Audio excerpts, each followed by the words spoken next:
அனைவருக்கும் வணக்கம். Astro mind therapy அன்புள்ளங்கள் அனைவரையும் இந்த புதிய வீடியோவில் சந்திப்பதில் பெரும் மகிழ்ச்சி அடைகிறேன். ஆஸ்ட்ரோ மைண்ட் தெரபி சார்பாக மாத அறிவுறுத்தல்கள்ங்கிற வீடியோ ஒவ்வொரு மாதமும் 12 ராசிகளுக்கும் போட்டு வரேன். அந்த வகையில் மே 20 முதல் ஜூன் 20, 2026 விருச்சிக லக்னம் அண்டு விருச்சிக ராசி அன்புள்ளங்களுக்கு என்ன மாதிரி பலன்கள் ஏற்பட போகுது, அவர்களுக்கான அறிவுறுத்தல்கள் என்ன அப்படிங்கிறத இந்த வீடியோவில் பார்க்க போகிறோம். விருச்சிக லக்னம் அண்டு விருச்சிக ராசி அன்புள்ளங்களுக்கான அறிவுறுத்தல் என்பது ஜகத்தினை வெல்ல ஜெபம் வேண்டும். மீண்டும் உங்களுக்கான அந்த தலைப்பை அறிவுறுத்தலை கொடுக்குறேன். ஜகத்தினை வெல்ல ஜெபம் வேண்டும். இப்போ இந்த தலைப்புலேருந்தே புரிஞ்சிருக்கலாம், கொஞ்சம் போராட்டம், நெருக்கடிகள், சிக்கல்கள் அதெல்லாம் இருக்கும். ஜெபத்தால் ஜெயிக்க முடியும். சிலருக்கு நல்ல தசாபுத்தி இருந்துச்சுன்னா ஆன்மீக பயணங்கள், நல்ல விஷயங்கள்லாம் பண்ணிக்கலாம். ஒரு திருப்திக்காக, மன நிம்மதிக்காக, கோயில் குளம் அந்த மாதிரி பரிகாரங்கள், நல்ல விஷயங்கள், வளர்ச்சிக்கான அந்த ஒரு இதுவும் பண்ணிக்கலாம். அந்த சுற்றுலா மாதிரி போகிறது, அதில் ஒரு திருப்தி, சந்தோஷம் கிடைக்கிற மாதிரி இந்த பிராப்தம் என்னென்ன இருக்கோ அதெல்லாம் அனுபவிக்க முடியும். அது நீங்கள் மெடிடேட் பண்ணாதான் நல்லபடியாக இருக்கும். இல்லாட்டி அதை சரியாக அனுபவிக்க முடியாது. ஏன் அப்படி சொல்கிறேன் அப்படின்னா, உங்கள் லக்னாதிபதி ராசி அதிபதியான அந்த செவ்வாய் 6ஆம் இடத்தில் ஆட்சியாக இருக்கிறார். நீங்களே கெடுத்துக்குவீங்க, நீங்களே தடை பண்ணிக்குவீங்க, நீங்களே பகைச்சிக்குவீங்க, பிரச்சனை பண்ணுவீங்க, நீங்களே கெடுத்துக்கிற மாதிரி வருது. ஏன்னா 6ல் போய் மறைஞ்சி ஆட்சியாக இருக்கிறார். உன் பிரச்சனை யாரால் வருதுன்னா உங்களால் தான் வரும். அதனால் மற்றவங்களோட இணைந்து செயல்பட்டுக்குங்க. ஏன்னா 7ஆம் இடத்ததிபதியான சுக்கிரனும் 8ல் போய் மறைகிறார். 8ஆம் இடத்ததிபதி 7, 8 பரிவர்த்தனை ஆகுது. ஆக மற்றவங்க, சூழல், பார்ட்னர் இவங்கள்ட்டெல்லாம் முரண்பாடுகள், எதிர்பாராத மாற்றங்கள், விரயங்கள், இழப்புக்கள், எதிர்பாராத விஷயங்கள் நடப்பது, இதெல்லாம் கொஞ்சம் உங்களுக்கு பயத்தை ஏற்படுத்தும். அது சரண்டரிங் கான்செப்டில். அதனால தான் ஆன்மீக பயணங்கள், ஆன்மீக ரீதியாக உங்களை வளப்படுத்தி கொள்வது போல் நல்ல தியானம் பண்ணிட்டீங்கன்னா அந்த 10ல் உள்ள கேது பிரம்மாண்டமான வளர்ச்சி, அந்தஸ்து, மரியாதை உயர்வது தானாக நடக்கும். நீங்கள் ஆராய்ச்சி பண்ணி பெரிய அளவுக்கு தொழில் மேன்மை அடையணும், பெரிய அளவுக்கு மரியாதை கிடைக்கணும்னு செஞ்சீங்கன்னா சொதப்பும். நல்ல மெடிடேட் பண்ணிட்டீங்கன்னா கான்ஃபிடென்ட் வந்துடும். வித்தியாசமான முயற்சிகள், லேட்டஸ்ட் டெக்னாலஜிலாம் வச்சு உங்கள் வித்தையை, திறமையை காட்டி பெரிய அளவுக்கு புகழ், மரியாதை அடையிறதுக்கான வாய்ப்புகள் உண்டு. வெற்றி கிடைக்கும். யாரையும் பகைத்துக்காமல் இருந்தீங்கன்னா.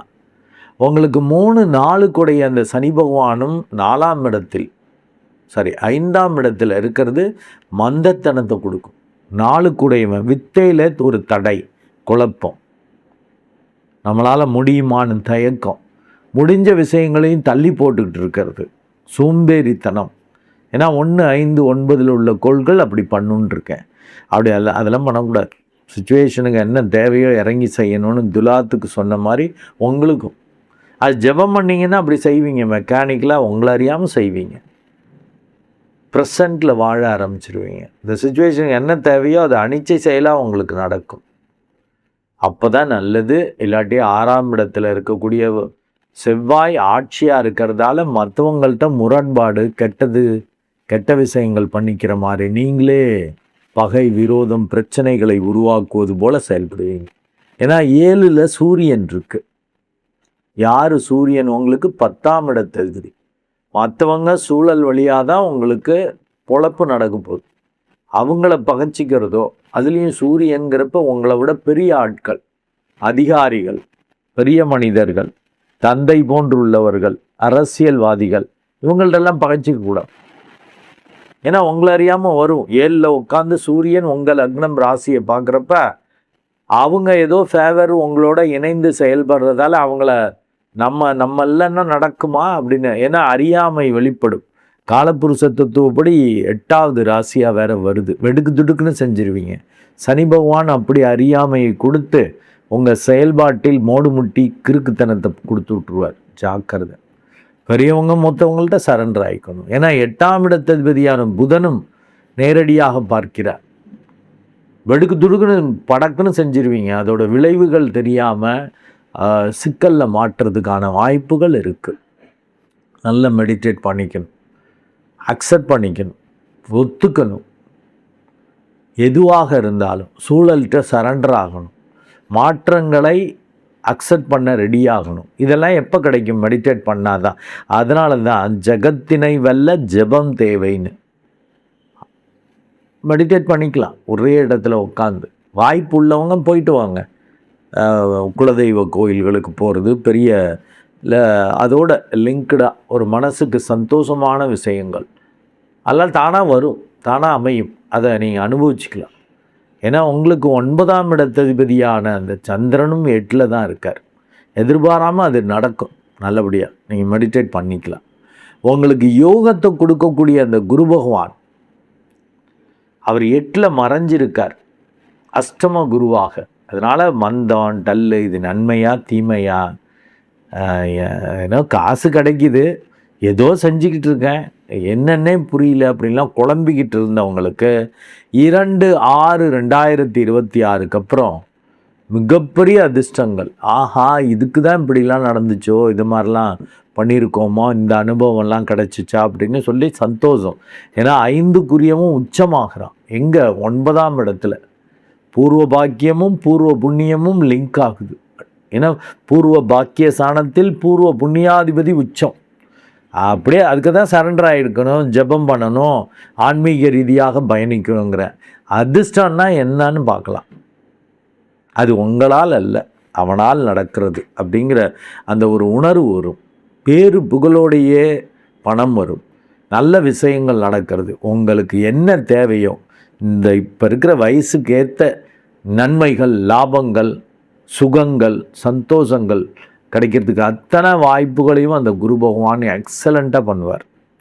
2/6 அப்புறம் அப்படி சூப்பராக இருக்கும். யார்ட்டையும் பகைச்சிக்கங்க, எல்லோரையும் அக்செப்ட் பண்ணிக்கங்க, எல்லோர்ட்டையும் பங்குதாரராக மாறுங்க, சூழல்கிட்ட சரண்டர் ஆகுங்க. அதனால தான் ஜகத்தை வெல்லலாம். எப்போ? ஜெபம் பண்ணாதான். இல்லாட்டி சுருக்கிக்கிட்டு என்ன நீங்கள் கொஞ்சம் லைட்டாக அதனால தான் பைத்தியம்னு சொல்லி திட்டுவேன். அதில் வேற இவர் நம்ம விருச்சிகத்தை பைத்தியம்னு சொல்கிறப்ப அவர் முகத்தில் ஒரு சந்தோஷம் வருதியா அப்படின்னு மைனூட்டாக பார்க்குறாங்க அந்த அன்புள்ளங்கள். உண்மையிலேயே நீங்கள் மாற்றம் அடையணுங்கிறதுக்காக தான், அது செல்லமாக தான் திட்டுறேன், சந்தோஷப்பட வெறுப்பில் திட்டலை. உங்கள்கிட்ட மாற்றம் வந்துருச்சுன்னா, நான் ஏற்கனவே சொல்லியிருக்கேன், அப்படி வேகம் கோபங்கிறது நெகட்டிவ், செஞ்சுட்டு ஃபீல் பண்ணுறது பாசிட்டிவ், பேசிட்டு ஃபீல் பண்ணுறது ஒரு வாடிக்கையாக இருக்கும். ஆனால் பாசிட்டிவ் என்ன? உடல் வலிமை, மன வலிமை. சும்மா அதிரடிக்கு அதுக்காக தான் இந்த எண்டில் இருப்பாங்க, இல்லை அந்த எண்டில் இருப்பாங்க. மோடு முட்டி மாதிரி ஏதாவது செஞ்சுட்டு ஜெயிலில் இருக்கிற ஆளும் விருச்சிகம் இருக்கும். அப்படி ஒரு யோகி போல் பெரிய பதவி, லௌகீக ரீதியாகவும் பெரிய அரசியல்வாதி, பெரிய கம்பெனியில் உள்ள பெரிய எக்ஸிக்யூட்டிவ், அதுவும் விருச்சிகம் இருக்கும். அது அப்படி தன்னை ஒரு சேஃப்டி ப்ளே பண்ணிக்கிட்டு பக்காவாக வேலை பார்க்கக்கூடியது. நல்லா மெடிடேட் பண்ணிக்கங்க, சரண்டரிங் கான்செப்டில் வேலை பார்ப்பீங்க. பெரிய அளவுக்கு அதிர்ஷ்டம், பெரிய அளவுக்கு நன்மை வர்றதை பயந்துக்கிட்டு நீங்கள் விட்டுற மாட்டீங்க. ஏன்னா பயம் இருக்கும். தேளு சிம்பல், தேலெல்லாம் இடுக்கு சந்து பொந்தில் தான் ஒளிஞ்சிருக்கும். பயம் அது மாதிரி இருக்க வேணாம். அது மெடிடேட் பண்ணால் தான் ஜகத்தை ஆள முடியும், ஜகத்தை வெல்ல முடியும்ட்ட. வாய்ப்புள்ளவங்க ஆன்மீக சுற்றுலா, ஆன்மீக கோயில்கள், குலதெய்வ வழிபாடு இதெல்லாம் கண்டிப்பாக பண்ணலாம். மனதிற்கு பிடிச்ச விஷயங்கள் நடக்கும். 5ல் உள்ள இந்த சனி பகவான் தான் அந்த மந்தத்தனத்தை கொடுத்து, சோம்பேறித்தனத்தை கொடுத்து ஒரு அப்பாட்டக்கமே. ஏன்னா நீங்கள் இஷ்டத்துக்கு படுக்கிற ஆள், இஷ்டத்துக்கு எந்திரிக்கிற ஆள், ஒரு ஒழுங்கே இல்லாத ஆளுங்கன்னா நீங்கள் தான். அதனால தான் பைத்தியம்னு சொல்லி திட்டுறது. மாற்றிக்கிட்டிங்கன்னா ஜகத்தை ஆளலாம், ஜகத்தை வெல்லலாம்ட்ட. நல்லா மெடிடேட் பண்ணிக்கங்க. 10ல் உள்ள கேதுவும் 4ல் உள்ள ராகுவும் வித்தியாசமான முறைகளில் லேட்டஸ்ட் டெக்னாலஜியில் உங்களை ஜொலிக்க வைப்பார். நீங்கள் செய்கிறோன்னு நினச்சிங்கன்னா பயந்துக்கிட்டு ஒதுங்குவீங்க, வீணாக போவோம். இல்லை ஓவர் கான்ஃபிடென்ட்டில் ஏதாவது செஞ்சு பகை விரோதத்தை வர வச்சுக்குவீங்க. நல்லா மெடிடேட் பண்ணிவிட்டு செஞ்சிங்கன்னாக்கா அது மிராக்கிள்ஸை ஏற்படுத்தும். இதில் எக்ஸ்பர்ட் போல இருக்குப்பா, இவர் பெரிய எக்ஸ்பர்டைஸான ஆள், அப்படிங்கிற மாதிரி பேர் வரும். அது எல்லாம் நீங்கள் யாருன்னு எனக்கு தெரியும், அதான் பைத்தியம்னு சொல்லி திட்டுறேன்னு. ஆனால் வெளியில் மற்றவங்க பார்க்குறப்ப மிகப்பெரிய ஆளியான்னு. யோகிகள் ஞானிகள் எல்லோருமே அப்படி தான். தன்னை ஒரு எனக்கு ஒன்றும் தெரியாது, நான் ஒரு லூஸு, நான் ஒரு பைத்தியம், எனக்கு ஒன்றும் தெரியாது, அப்படி தான் ஃபீல் பண்ணுவாங்க. வெளியில் உள்ளவங்க தான் எல்லாரும் பெரிய ஆளும்பாங்க. அவர் சொன்னால் நடக்கும், அவரை பார்த்தா நல்லது நடக்கும், அவர் திட்டுனா அடித்தா இப்படிலாம் சொல்லுவாங்க. சித்தர்கள்லாம் பார்க்குறப்ப அவர் அடிச்சிட்டாருனாக்கா பெரிய புண்ணியம் வந்துருவையான்னு, இந்த மாதிரிலாம் நடக்கும். நல்லா மெடிடேட் பண்ணிக்கங்க. இந்த குரு பகவான் ஆச்சரியத்தை கொடுக்க போகிறார் 2/6 அண்டு புதனும் 29/5 வரைக்கும் தான் இங்கே இருக்கார். அடுத்து அவன் ஆட்சி ஆகிறார். 8/11 கூட இவன் ஆட்சி ஆகிறப்ப எதிர்பாராத லாபம் வரும். ஒரு 9 நாள் தான் மற்றவங்க சூழல்கிட்ட பகை விரோதம் பண்ணுற மாதிரி இருக்கும். அதுக்கப்புறம் அவங்கள்ட்ட பங்குதாரராக மாறிடுவீங்க. ஏன்னா அவங்க வளர்த்துருவாங்க, அவங்களுக்கு பவர் வந்துடும். அப்புறம் அதனால் லாபம் கிடைக்குங்கிறப்ப நீங்களும் சரண்டர் ஆவீங்க. ஒரு 9 நாள் கவனம். அண்டு சுக்கிரன் பார்த்தீங்கன்னா 8/6 வரைக்கும் தான் 8ஆம் இடத்துல மறைஞ்சிருக்கார். மற்றவங்க சூழல் வழியாக பகை விரோதம் முறிவு பிரிவை ஏற்படுத்துவார். அவரும் குருவோடு சேர்ந்து 9ஆம் இடத்துக்கு வந்துடுவார். சூப்பராக இருக்கும். 2 சுபர்கள் சேர்ந்து 3ஆம் இடத்தை பார்க்குறப்ப ஒரு இனம் புரியாத தைரியம் வரும், ஓவர் கான்ஃபிடென்ட் வந்துடும். அது மெடிடேட் பண்ணால் தான் ஜகத்தை ஆளலாங்கிறதால, இல்லாட்டி ஓவராக பண்ணிடுவீங்க. 7ஆம் இடத்ததிபதியும் 3 பார்க்குறார். இப்போ பேராசை, மற்றவங்க சூழல், இவங்க வழியாக எல்லாம் பெரிய அளவுக்கு நன்மைகள் கிடைக்கிறத நீங்களே கெடுத்துக்கிற மாதிரி வந்துடும். அண்டு குரு பகவான் கண்டிப்பாக அதிர்ஷ்டத்தை கொடுப்பார். ஏன்னா உங்கள் லக்னம் ராசிக்கு முழு சுபர், குருவே பொதுவில் முழு சுபர், குரு பார்வை கோடி பெறும்பாங்க. குரு அந்த 3ஆம் இடத்தை பார்க்குறப்ப அபரிமிதமான நிம்மதி சந்தோஷம் வரும். உங்கள் லக்னம் ராசியையும் பார்க்கறது உண்மையிலே பொற்காலம். மெடிடேட் பண்ணிட்டா தான் கெடுத்துக்க மாட்டீங்க. ஏன்னா கோச்சார ரீதியான பலன்கள் அப்படிங்கிறதால ஒரு 25% தான். தசாபதி சரியில்லைன்னா வம்பில்லை. அதனால் மெடிடேட் பண்ணிக்கங்க. சம்திங் டிஃப்ரெண்ட்டாக பண்ணுவீங்க. சோம்பேறித்தனத்தை விடுங்க. எதுவாக இருந்தாலும் களத்தில் இறங்கி விளையாடுங்க. சூரியன் அந்த 15/6 வரைக்குமே 7ஆம் இடத்துலேருந்து மற்றவங்க சூழல் வழியாக, பெரியவங்க வழியாக, அதிகாரிகள் வழியாக, தந்தை போன்று உள்ளவர்கள் அரசியல் வழியாலாம், அரசியல்வாதிகள் வழியாலாம் பெரிய அளவுக்கு நன்மையை செய்வார். அப்புறம் அவர் 8ல் போய் மறைகிறார். அந்த ஒரு மாதம் கொஞ்சம் கவனமாக இருக்கணும்.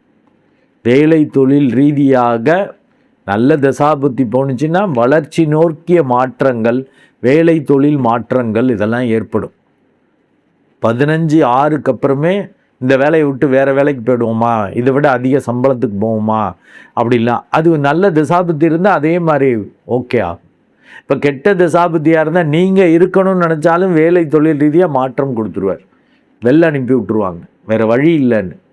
இப்போ இந்த ஐடி ஃபீல்டெல்லாம் பார்த்தீங்கன்னாக்கா இப்போ ரிசெஷன் பீரியடு மாதிரி இருக்குது, இல்லை ஏஐ இம்ப்ளிமெண்ட் பண்ணுறதால வெளியில் அனுப்புகிறோம் அப்படின்லாம் நியூஸ் பார்க்குறீங்கல்ல, அதில் நீங்கள் ஒரு விக்டிமாக மாறுவீங்க, உங்களை வெளியேற்றுற மாதிரி ஆகும். அதுக்கு நல்ல மெடிடேட் பண்ணிக்கங்க. இந்த ஜபம் இருந்தால் தான் அவங்க வெளியேற்றினா கூட இம்மீடியட்டாக இன்னொரு கம்பெனி, இன்னொரு வளர்ச்சி, இதை விட நல்ல இதெல்லாம் கிடைக்க ஆரம்பிக்கும். ஏன்னா யோகாதிபதி வலுக்கிறார். ஆனால் மாற்றம் வர்றப்போ பயம் வரும். அது ஜென்ரல் ஹியூமன் பீயிங்கோட இயல்பு. ஒரு ஆஸ் யூஷுவல் போயிட்டுருக்குனாங்க உங்களுக்கு பயம் இருக்காது. தெரிஞ்ச இடம், தெரிஞ்ச ஆட்கள், தெரிஞ்ச வேலை அப்படின்னா அது பாட்டு போயிட்டுருக்கோம். ஒரு புதிய வேலை, புதிய ஆள், புதிய பயணம், புதிய விஷயம்னாக்க பயம் வரும். எப்படி இருக்குமோன்னு தெரியலையே அப்படின்ட்டு அந்த பயத்தை விடுறதுக்கு தான் ஜெபத்தை பிடிச்சிக்கணும். பயம் ஆட்டோமேட்டிக்காக போகும். நன்றி அன்புலங்களே. மீண்டும் ஒரு நல்ல வீடியோவில் உங்களை சந்திக்கிறேன். அதுவரை உங்களிடமிருந்து வணக்கம் கூறி விடைபெறுவது உங்கள் அன்பு டாக்டர் குழந்தை ஆர் கணேசன். நன்றி, வணக்கம்.